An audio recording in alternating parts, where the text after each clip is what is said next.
Here is a brief intro about how to disassemble the early version of Yashicaflex. First, remove the viewing lens.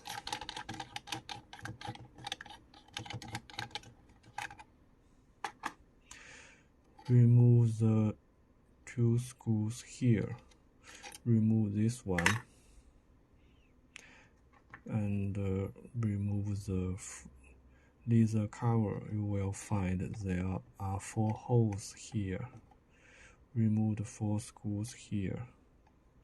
And theoretically, you should be able to lift the front cover. But as you can see,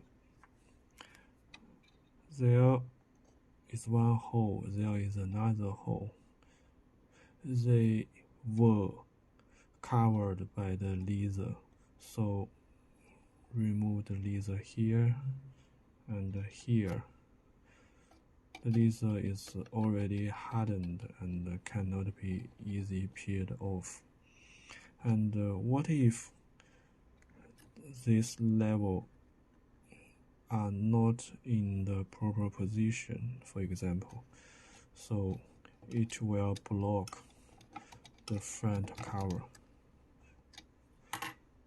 Someone may thought you may be able to remove the shutter from here as some other TLR cameras, but this one you cannot do because the flange ring here, there's no holes, and you cannot find an easy way to turn it counterclockwise, so still we have to deal with this from this side. So remove the taking lens,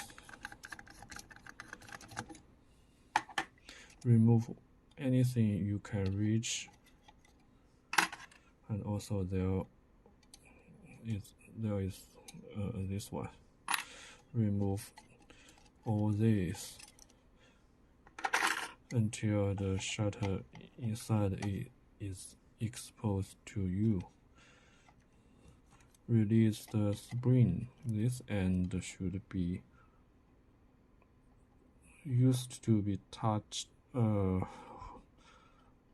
on this, so remove it. And you see there is a little hook here, this one, and you see the moving part here. So this was under this one. So when lifting the self timer, make sure this one is stay aside. Lift this one. And now there is no obstacle here. You may able to lift the front cover now. And all other things you could find other videos on YouTube to teach you how to maintain this shutter. The NKS FB shutter is almost identical to Proton 2.